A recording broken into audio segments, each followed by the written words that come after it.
So thank you very much for having me here today. I'm really excited to be sharing this work with you, but also even more excited to hear your views on it at the end. So please do use the chat and ask loads of questions.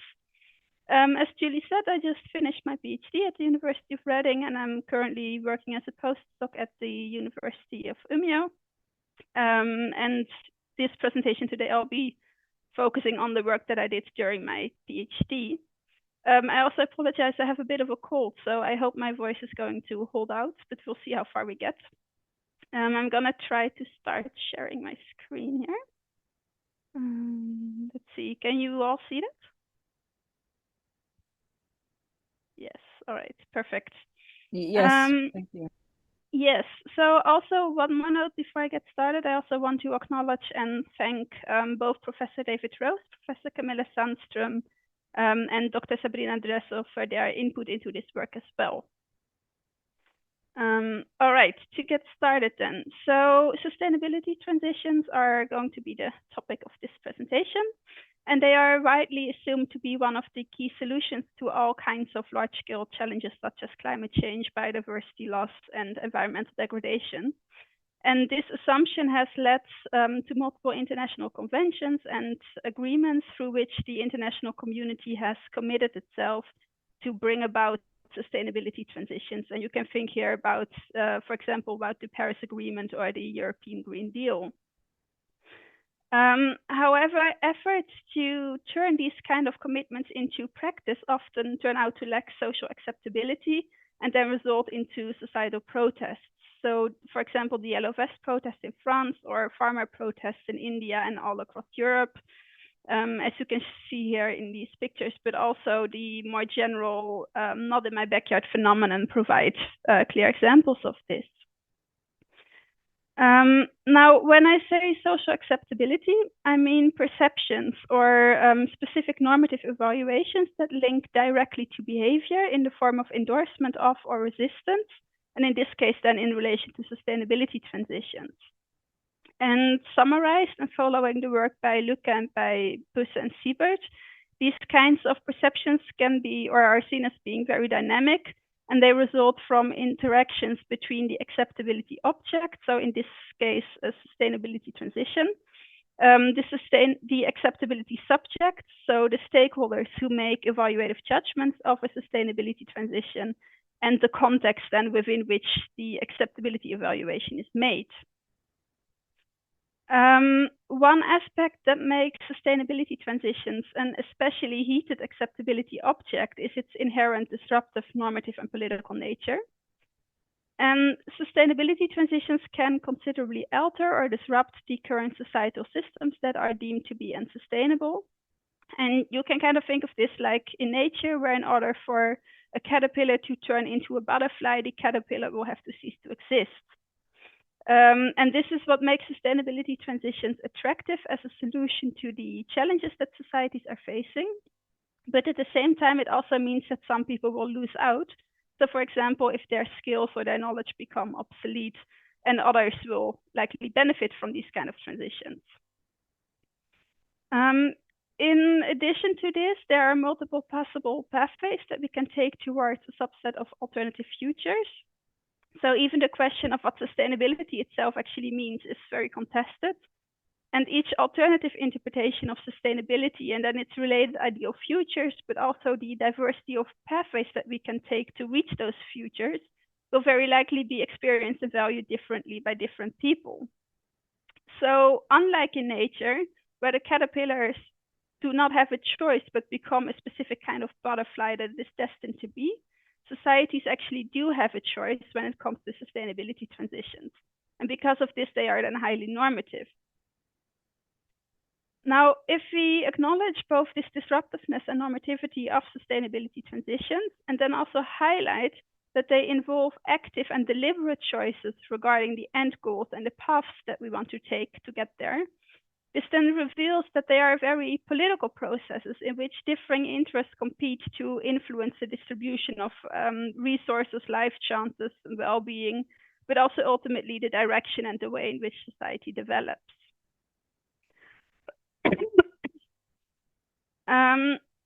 Now, historically, the dominant approaches in transition research, such as multi-level perspective and transition management, have given us very detailed insights into transition dynamics and how they can be influenced, but they have paid only limited attention to aspects related to these inherent characteristics of sustainability transitions, as well as individual agency, social consequences, and social acceptability.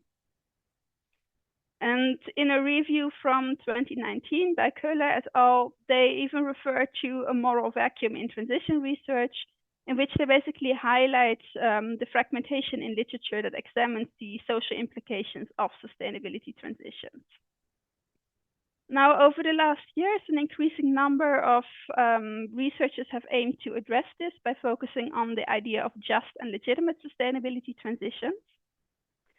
And within this trend of literature, the dominant approach has become to prescribe a specific notion of justice or legitimacy, and then assess whether this is adhered to or how it can be achieved. But I argue that this neglects to take account of the normativity of justice and legitimacy themselves. And what I mean with this is that different people can have different views on what exactly a just or legitimate transition means. And therefore, this approach remains instrumentalist and often tells us more about researchers' perceptions on what should be considered socially acceptable than that it can take account of societal social acceptability perceptions. And this is not to say that those approaches have no value in general, but only to highlight that they may only be of limited use in understanding societal perceptions. Because of this, and consequently so, we still know very little about how heterogeneous public opinions can be taken into account in sustainability transition governance. And policymakers therefore currently lack a clear scientific base to build on in their efforts to increase the social acceptability of sustainability transitions. And in this presentation, I'm now going to address this knowledge gap and show that the challenge of a lack of social acceptability of sustainability transitions can be addressed through how we govern these kind of processes. And I'm going to show this with the help of the case study of the English post-Brexit agricultural sustainability transition. And I'll just refer to that as the English transition because it's a very long word. So a little bit of background on this case. Whilst the UK was part of the EU, it was bound to the EU's Common Agricultural Policy, or CAP in short. And under this policy, the focal point was a basic payment scheme, or direct payments, under which farmers could, very broadly stated, receive subsidies based on the amount of land that they manage. And this system, and especially the basic payments, have widely been critiqued for not properly addressing environmental degradation. Now, when the UK left the EU, it gained the possibility to develop its own agriculture policy. And it's important to know here that agriculture is a devolved matter in the UK, and this means that each of the UK nation states now have to develop their own agriculture policy. And throughout the rest of the presentation, I'm only going to focus on England. So in England, in the period leading up to Brexit, 58% of average farm business income came from basic payments. So a lot of farmers would not have made a profit without these kind of payments. But having in mind the critique to the CAP system, the Department for Environment and Rural Affairs, or DEFRA in short, decided that they want to abolish this basic payment system and create a different system that would be centered around the provisioning of, or giving public money payments for the provisioning of public goods. And you can think about things such as clean water, clean air, thriving wildlife, and things like that. And the hope there would be then that this would ultimately lead to more sustainable farming practices. Now, this change in payment system is also embedded in other changes, such as a new Agriculture and Environmental Act, new trade agreements, and other support schemes, which are all targeted at creating this kind of overall systemic change. And the transition plans in their current forms have been developed through several stakeholder engagement activities, including public consultations, policy roundtables, stakeholder engagement groups, but also test and trials and national pilots of a set of new environmental land management schemes. And on-the-ground transition efforts have already begun, but this policy arena is still very dynamic, and amendments to the transition plans and strategies are also still occurring. All right, so to examine social acceptability perceptions of this English transition and to understand how these perceptions could potentially be improved if needed, but also to see how lessons learned from this specific case could potentially apply to sustainability transitions in general. I conducted an extensive literature review of literature on the governance of sustainability transitions, but also on perceived legitimacy, perceived justice, and perceived adaptive capacity and willingness to adapt.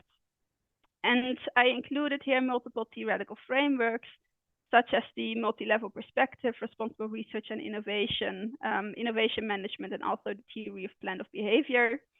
And I focused on a wide variety of fields, which included environmental governance, political philosophy, social and environmental psychology, but also environmental, food and social justice and sociology. And overall, these reviews then included more than 500 articles. Besides this, I also collected empirical material. So I conducted semi-structured interviews in 2021 and 2022 with various stakeholder organizations, with farmers, and with organizations who have been assigned by DEFRA to support farmers through the initial stages of the transition. And here I chose participants with the aim to capture very wide views from different stakeholders with very diverse interests into this transition.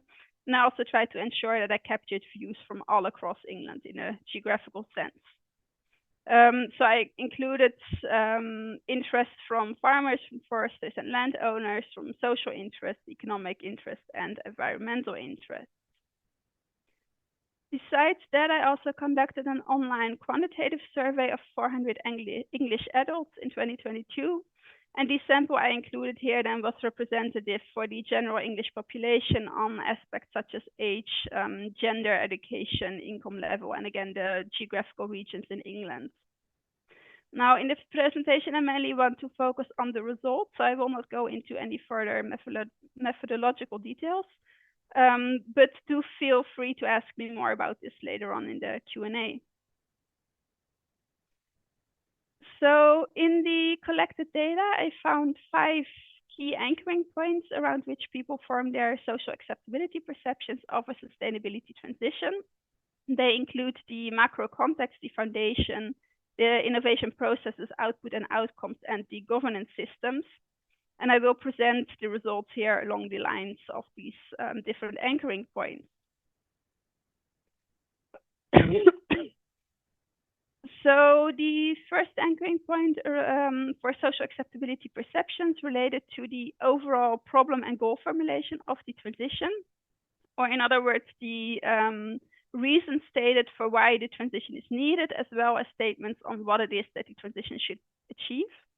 And I call this anchoring point the macro context because it relates to perceptions of these kind of grand societal and ecological structures. Now, in the specific English case, DEFRA's problem formulation or their motivation to set in motion a transition then related especially to changes in macroecological structures such as biodiversity loss, climate change, land use change, but also pollution and soil degradation. And equally also the overall goals of the transition then relate to creating changes in these same macro structures as well, so improving the environmental outcomes and addressing environmental challenges that are associated with agriculture. And through the literature reviews, the interviews, and the survey that I did with stakeholders, I found that social acceptability perceptions here focus on in how far these problem and goal formulations are aligned with stakeholders' own perceived with stakeholders' own or with perceived societal interests, and how well these then were perceived to be interlinked with each other as well. And in the English case in specific, the majority of stakeholders perceive these initial problem formulations and goals of the transition to be socially acceptable, because they thought they largely align with their own or with societal interests. However, it was often highlighted that this would improve further if both the problem and the goal formulation would be broadened to also recognize other challenges and address in parallel things such as systemic market failures and a focus on food production. So, for example, one of the stakeholders representing farming, forestry, and landowner interests stated, and now I will quote, "We want to see that generational change, but can we add on to that we also want to see thriving sustainable farm businesses as part of that solution?"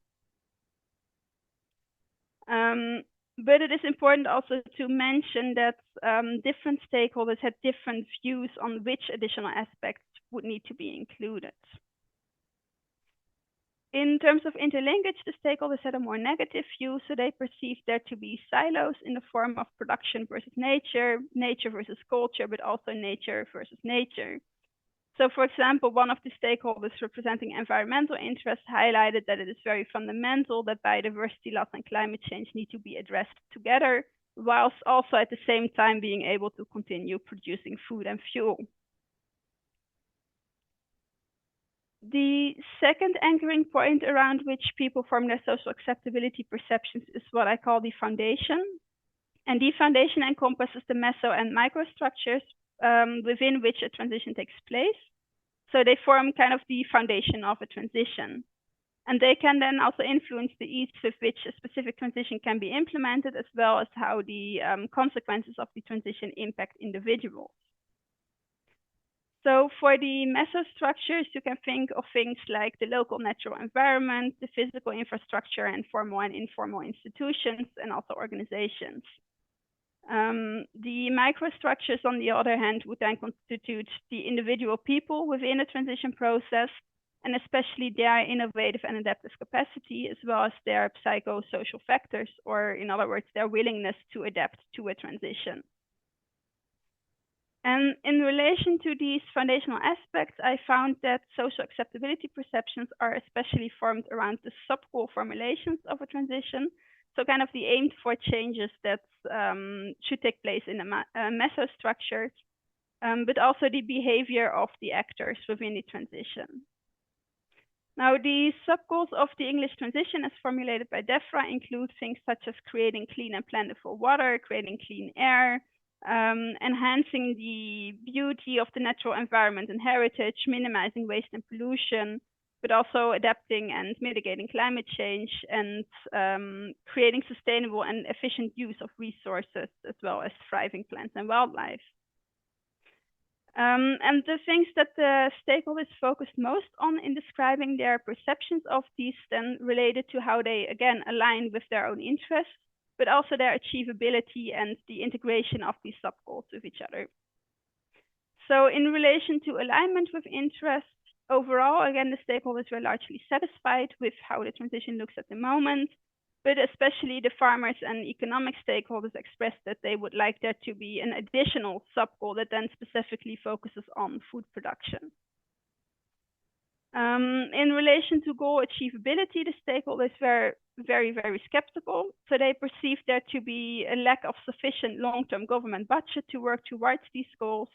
They also thought that there is insufficient human capital to properly implement the transition, and also a general insufficient clarity in how the goals actually should be achieved. And the stakeholders were also largely not very much convinced of farmers' capacity to be able to adapt to the transition and then contribute to these goals. In relation to the integration of sub-goals, the stakeholders focus especially on a perceived dissonance between the stated goals internally and also in relation to wider activities in government, so activities at other governmental departments that they felt were conflicting with the aims of the transition. In terms of the behavior of actors involved in the transition, social acceptability was especially influenced by perceptions of credibility of governmental actions and respect and understanding for the work of key stakeholders. So in relation to credibility, stakeholders from all interest categories highlighted a lack of trust toward governments and they question the credibility of the transition goals and DEFRA's intentions overall. And they also do not trust that the government really means what they are promising. In an equal way, multiple farmers also felt demoralized and offended by how government and the media portray them and their work. And several perceived this to be to such an extent that it could even be a motivation to leave farming altogether rather than actually engaging with the transition. So, for example, one farmer stated, and I'll quote again, I'm exasperated really with the blinkered one-sided view. I'm offended actually to be accused that what I do isn't sustainable. Closely related to this, there was also a concern about the mental health of farmers in England and perceptions that this sustainability transition would further deteriorate this situation by then adding on additional stress and pressure to farmers. The third anchoring point around which social acceptability perceptions are formed is the innovation process of a transition. So this relates to the processes within the various generic structural stages that every kind of innovation process, including transitions, then go through. And examples of these kind of stages include the need and goal identification, idea generation, but also concept testing and implementation. Now, because the innovation process draws and builds on the macro context and the foundation, the aspects that were relevant for social acceptability perceptions in relation to the innovation process also indirectly are also influenced by these other anchoring points that I mentioned before. But there are a couple of additional aspects that I found to play a role, namely the specificity in the formulation of the sub-goals and throughout the innovation process, and stakeholders' perceived control in these processes as well. So in the English transition, and the stakeholders perceived there to be a lack of specificity, and especially they perceived there to be a lack of measurable targets and specific timelines. And because of this, they were then regarded as having no practical value at all. So, for example, one of the environmental stakeholders stated, and I quote again because I think this is a lovely quote that really highlights this. It is pointless having a goal that is called thriving plants and wildlife, unless you know how many, what kind of plants, and what kind of wildlife, and how much. What's the improvement that you want to see? What's the goal? In relation to perceived control, it was highlighted that it is important that the farmers who are going to implement the transition on the ground need to feel like they are in control and have ownership over the adaptation decisions that they have to make. But at the moment, multiple farmers feel like they lack this control because they feel like there is not enough flexibility in how to enact the guidelines in a way that works best for their specific farms. And they also feel that the government is painting the goalposts.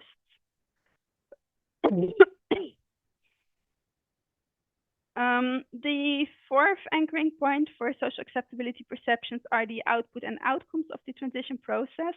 And with output, I mean specific changes such as new policies or management practices or policy instruments as a result of the transition processes. And outcomes, on the other hand, relate to how these changes take shape over the short and over the long term. And in specific, key aspects that I found to play a role in social acceptability perceptions here then include alignment with occupational identity, effectiveness, interlinkage of the output, and fairness of both the output and the outcomes. And in the English case, as the transition is still ongoing, perceptions here then relate primarily to anticipated output and outcomes. So in terms of alignment with occupational identity, farmers perceive that the transition aligned with their role as farmers. But other farmers also felt that actually this is not quite the case, and the transition is asking them to be doing a job that is different from farming. Now, in terms of perceived effectiveness of the output to bring about the desired outcomes, it was clear that the stakeholders perceived a mixture of different policy instrument types as a generally effective approach, as this then can take account of the diversity in behavioral motivations, in learning styles that different people have, and things like that. And they also highlight that this could help to ensure that different farmers could more easily find an adaptation strategies that work for their specific circumstances, and that it would limit the chance of excluding farmers by design. But the stakeholders were skeptical about the proposed policy instruments and their effectiveness. And one of the environmental interest stakeholders put this again right strongly. So he said that, and I'm going to quote again. So at the moment, I think we have no policies in place to deliver it at all, absolutely none. The goal is brilliant, but we have absolutely no means of meeting it at the moment. And in addition to this, there were also several farmers that perceived that the policies are designed to fail because they perceive that they cannot be integrated with food production, and that they will ultimately only lead to moving environmental footprints of food production elsewhere outside of the UK. When it comes to interlinkage, perceptions of social acceptability were formed around in how far the output in the form of specific policy instruments, but also measures and actions, are perceived to be linked to each other, but also to the sub-goals and the end goals of the transition. And in the English case, almost all stakeholders perceived there to be no clear interlinkage within these. In terms of fairness of the output and outcome, here again, perceptions were largely negative. So stakeholders highlighted that the current output leaves a disconnect in the transition from the old system to the new system, but also that it excludes certain farmers by design, and that it creates unfair competition conditions for English farmers in comparison to farmers in other countries. The fifth and final anchoring point around which social acceptability perceptions of sustainability transitions are formed is what I call the governance system. And this includes the structures and the processes of decision-making and implementation. And because this governance system reaches across and connects all the other anchoring points, the aspects that I found to play a role here for social acceptability perceptions also indirectly influence perceptions around all these other anchoring points. And the aspects that I found here include the responsiveness of the governance system to unexpected changes in the macro context or the foundation, how the costs and the benefits of a transition are distributed, but also the meaningful inclusion of stakeholders, the knowledge type that is used to build decisions on throughout the transition, and the transparency of the structures and processes of decision-making and implementation. Now, in terms of, responsiveness, I found that perceiving the governance system as responsive positively influences social acceptability perceptions. But in the English case, especially the farmers perceive that the government is rather unresponsive to market changes and then the reactions from other countries to these. In terms of distributional principles that are used to distribute the costs and benefits of a transition, the stakeholders highlighted that they think that all farming types should have an equal opportunity to benefit from the transition, but they feel like this is currently not the case. In regards to meaningful stakeholder inclusion, I found that the mere presence of stakeholder inclusion in the governance system is not sufficient to positively influence social acceptability perceptions. So stakeholder inclusion is only regarded as something positive if it is done in the right way, whatever right may mean. And I found that whilst all the stakeholders were happy that DEFRA has been taking efforts to include stakeholders in the transition design process, none of them actually were very happy with how this has been taking place. So stakeholders across all interest categories perceive there to be inequality and insufficient attention to power imbalances throughout these collaboration processes. And all stakeholders were also very frustrated and disappointed on a perceived lack of action that has been taken on their input into the sustainability transition process. So for example, one of the social interest stakeholders captured this, I think, very clearly. I'm going to quote again.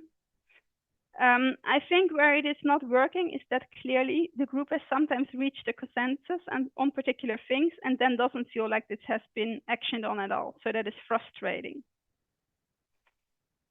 In regards to the knowledge type used as input into decision making, multiple farmers perceive also that DEFRA do not make use of the right expertise to design the transition, and they feel that they are not listening to the ones that have this expertise.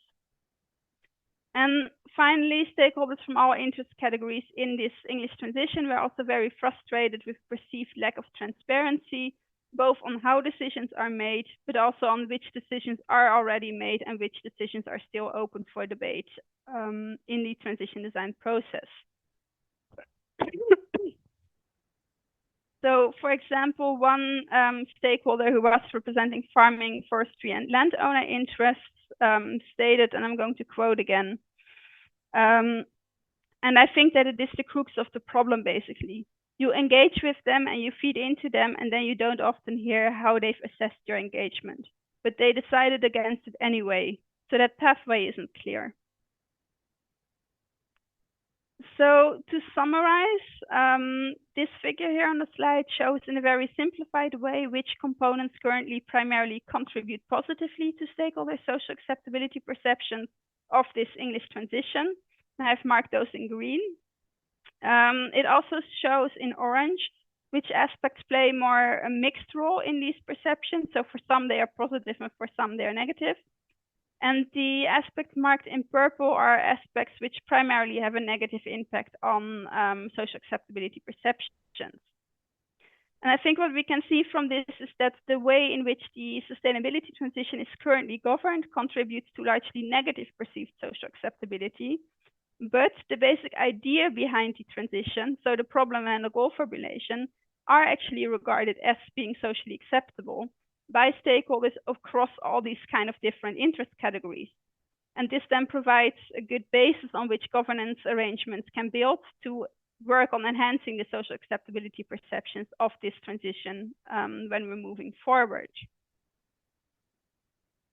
Now, throughout the presentation of the results, I have only focused on aspects that were brought up by multiple stakeholders across different interest categories, and that also directly linked to this general disruptive normative and political nature of transitions. So I have not focused so much on the specifics of the English agricultural transition. In addition, the points that I have highlighted have also been reflected in previous studies, but maybe not in connection to each other. And because of this, I argue that these points that I've brought up can form the basis of a new theoretical framework that can help us to both understand, examine, and address social acceptability perceptions of sustainability transitions. And as I have connected here both insights from an in-depth critical case study, but also from a wide range of literature, I argue that this framework can also help then in addressing the current fragmentation in the literature on social implications of sustainability transitions. And because this framework is not normative in the sense that it does not prescribe what a socially acceptable sustainability transition ought to look like, but that it rather highlights instead how governance can play a role in these social acceptability perceptions. It also gives more insights into how heterogeneous public opinions might be taken into account in the future. And now you might be wondering, okay, this is all great and good, but how can this actually help policymakers? And well, based on this framework, I would say that we can draw out a number of lessons on how governance can increase the likelihood that sustainability transitions will be regarded as socially acceptable by more people. So for the final section of this presentation, I will go through those lessons and I will exemplify them again with the case of the English transition. And in specific, there are 8 key things that policymakers can do to increase the likelihood that more people will regard a sustainability transition as socially acceptable. So firstly, they can set up an assessment and monitoring system that regularly examines social acceptability perceptions.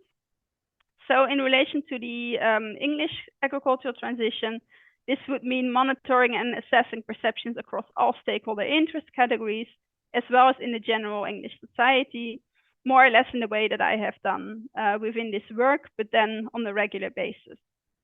And when the outcomes of these assessments and monitoring activities then show that there are changes in perceptions, DEFRA could then engage with these and make changes to the way that they govern the transition. Secondly, policymakers can focus on not compartmentalizing or closing down decision-making and implementation processes. So in our English case, this could mean that DEFRA could more actively interact with other governmental departments to reduce this kind of compartmentalization in the current policymaking processes and to streamline the different strategies and policies that different departments produce. So they could work on creating synergies rather than contradictions in what is actually being asked of the agricultural sector and clarifying how this sustainability transition sits alongside other governmental activities. Thirdly, policymakers could also focus on allowing diversity to exist throughout a transition. So for England specifically, DEFRA could focus on widening the problem and goal formulation of the transition to also include these things like the perceived market failures around food pricing and acknowledging the importance of food production as a goal in and of itself with the same importance as environmental goals within this transition. And when incorporating these additional aspects, DEFRA could then mainly focus on collaboratively identifying where win-win approaches can be found that can strengthen food production and enhance environmental conditions at the same time. Fourthly, policymakers can focus on integration. So exemplified again by the English case, this means, for example, that DEFRA could clarify how all aspects of this transition link together and strengthen each other. So for example, that they could create a graphical map that shows how all these different aspects are linked with each other. A fifth thing that policymakers can focus on is then creating clearly worded, stable, short and long-term goals. So in the English case, DEFRA could rephrase the wording of the various sub-goals of the transition to reduce the room for multiple interpretations. And they could also develop specific measurable targets for each of these sub-goals and then link these to a specific time scale that then both provides clarity and long-term stability, and that reflects the long-term planning cycles of the agricultural sector.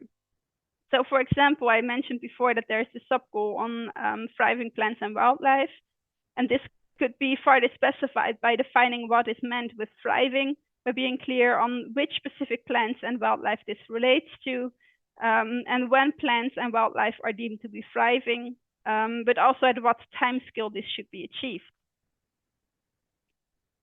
The sixth thing that policymakers can also work on is ensuring transparency and communicating clearly throughout the transition. So in the English case, DEFRA could work on improving transparency and communication around the decision-making and implementation processes.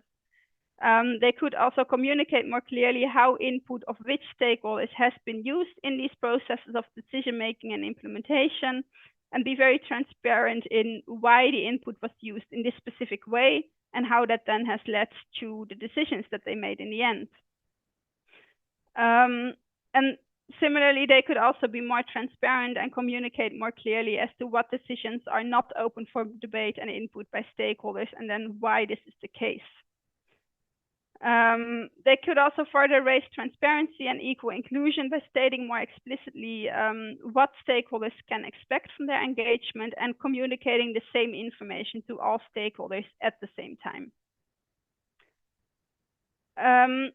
Seventh, policymakers can focus more on building trust and showing credibility. So for the English case, this means that DEFRA could pay more attention to actually following through on the promises that they make, to provide coherent and stable messages around this transition, and also to act in line with those messages. And part of this is then also the tone in which DEFRA communicates both with farmers and about farmers. The eighth and final lesson I think that policymakers can work on is to take a holistic approach throughout a sustainability transition. So for the English case, DEFRA could, for example, take a more holistic approach in how they design the transition and work on creating more favorable conditions. So this would include giving more attention to potential consequences of the transition at a geographical scale beyond just England. It could also include being more alert to differences between different farmers and farm types to ensure that no farmers are being excluded by design in this transition, and that all actually have an equal opportunity to benefit from the transition processes. And in addition, it also, I think, includes taking a more holistic view on the possible costs, both monetary but also otherwise, that stakeholders may incur as a result of the transition efforts, and that should be done within the wider context of environmental, economic, and social processes that are happening. So for farmers specifically, this would mean that EFRA could pay more attention to how the impact of this transition on farmers link to, but also maybe are exacerbated or mitigated by impacts from other societal and environmental processes, including changes in climate, in natural disaster, but also the outbreak of war or other market changes. And for a holistic understanding and approach to these kind of impact assessments, consideration then should not only be given to economic costs, but also to things such as mental health implications and ways in which these could be mitigated as well.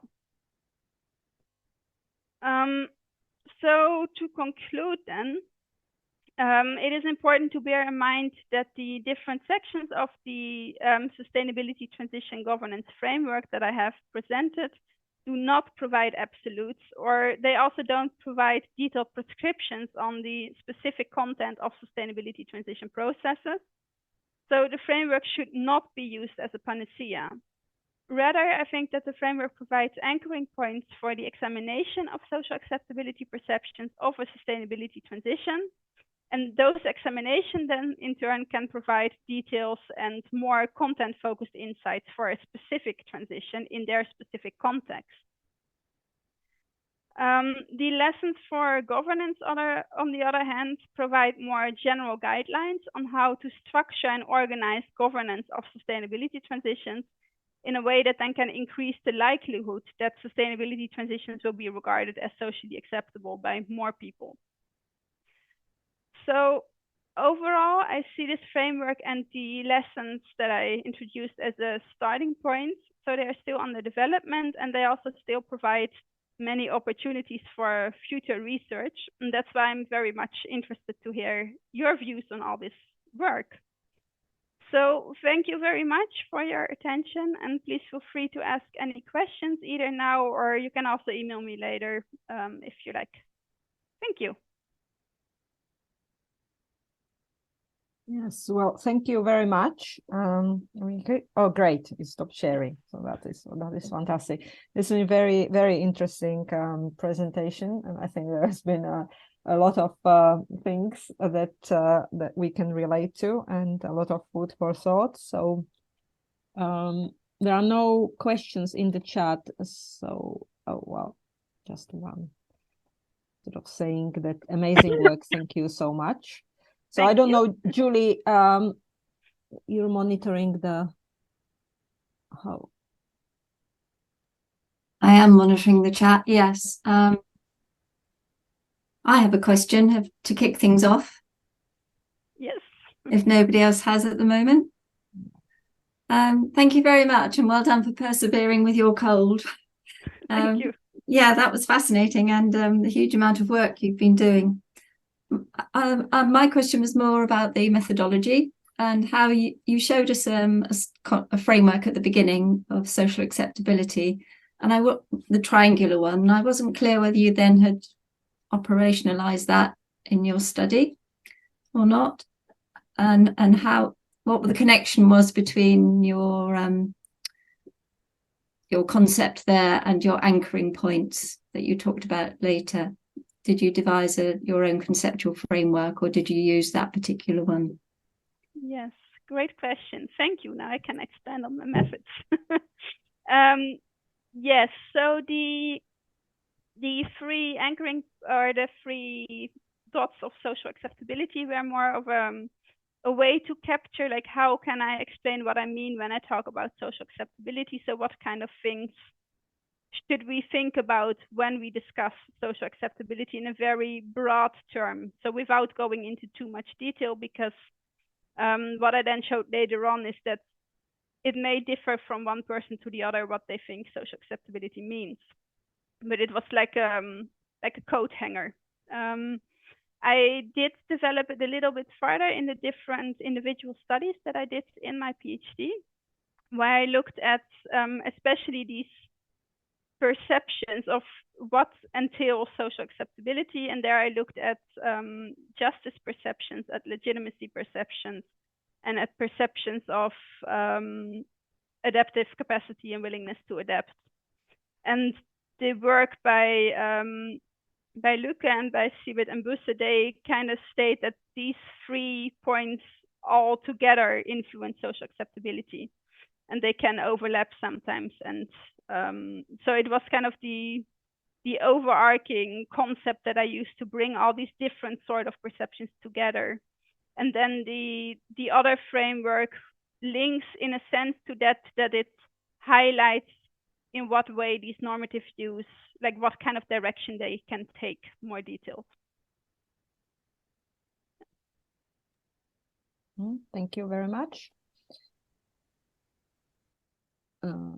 We have a question in the chat, actually, from Angela. Thank you very much. As you say, agricultural policy change will result in losers as well as winners. Can you say how governments should approach losers in the process, and what your framework proposes about that? Great question. Yes, and also a very, very challenging question, because that's the big problem with transitions. There will always be losers. I think my framework and the general work that I have found highlights 2 things that can be done. One is, of course, trying to minimize the loss as much as possible. So trying where can we re-educate, where can we provide other jobs, where can we support farmers to get through these transitions in a more smooth way. So to minimize the amount of people that lose out. Another thing is just recognizing that there will be losers. And to recognizing that, yes, this is something, transitions aren't always amazing and won't benefit everyone. I think that will go a long way to create more acceptance of these kind of processes. Thank you very much. There was some question whether the work's been published, but I think David Rose already answered most of it. So maybe to you, Damien. Oh yeah, thanks, Katerina. Thanks very much. Really interesting paper, actually. And I like the sort of idea of sustainability transition as disruptive, normative, and political. I think your framework's really, really good. I was interested in sort of thinking about the sort of example of Brexit, really, because to some extent, Brexit is a kind of, without getting into the doom and gloom, it's a sort of, obviously it's a populist thing, but it's also, in a sense, a kind of imposed transition on farmers through things like the agricultural transition policies and all that kind of stuff. And I'm just wondering that to the extent to which your data kind of detected some farmers who are maybe even kind of moving away from being kind of caught up in a kind of public goods agenda. So they might be doing things either on their own back or through kind of different forms of market and stuff. And I wonder how this case study kind of might situate within other examples of this type of stuff. I hope that makes sense, but it's fantastic paper. Thanks a lot. Yes, thank you very much for the questions. Yes, there are a couple of things that I want to pick up on. The one thing about whether or not farmers are trying to move away from it. I think there was, in a way, a split in the data that I had. So there were some farmers that were saying, and also like the organizations that I spoke to who are supporting farmers throughout this transition, who have worked with many, many more farmers than I could ever speak to.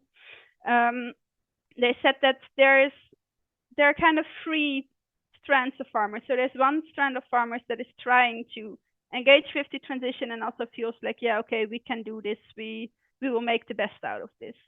Then there is a strand of farmers who feel like they are completely overwhelmed. They don't know what to do with this. There's too much information. They don't feel at all supported to do this, and they try to go on as long as they can, but they look very gloomy at this.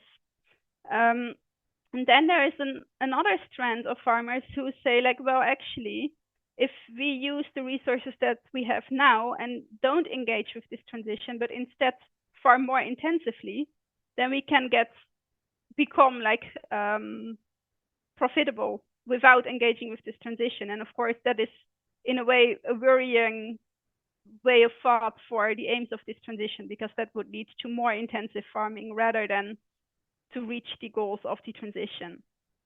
In terms of the Brexit question and how this is an example of like more steered top-down transition, I think that's one of the reasons why I picked this as a case, because of this Brexit kind of created this unique window of opportunity to start from scratch. So which means that all the policy changes would be much more extreme than how they usually are, because usually you just tag on to what's already there. And because it was more extreme, I then argued that it's more likely that we can see this normative and disruptive and political nature of a transition come forward in this specific case. Even more so because it is steered from the top down. So it's also not that it's a movement from the own initiative of the stakeholders, but rather enforced, which again makes this normative and political question even stronger, I would say, than if it is a more slowly emergent bottom-up transition. Very good. Thank you very much. Thank you. Thank you very much. So maybe we have time. There is nothing in the chat as far as questions. Maybe we have time for one more question if anyone would like to ask. Maybe I can also just quickly say on the publications, the individual studies that this overall work builds on are published. Of course, my PhD thesis is published, but I'm still working on making this specific talk that I presented today into a separate paper. So that's still in the pipeline. Thank you very much. So I think if there are no more questions, thank you very much for a very, very interesting talk, and really, really interesting. Yeah, thank you for all of you attending the seminar, and hopefully we'll see you on the next CCRI seminars.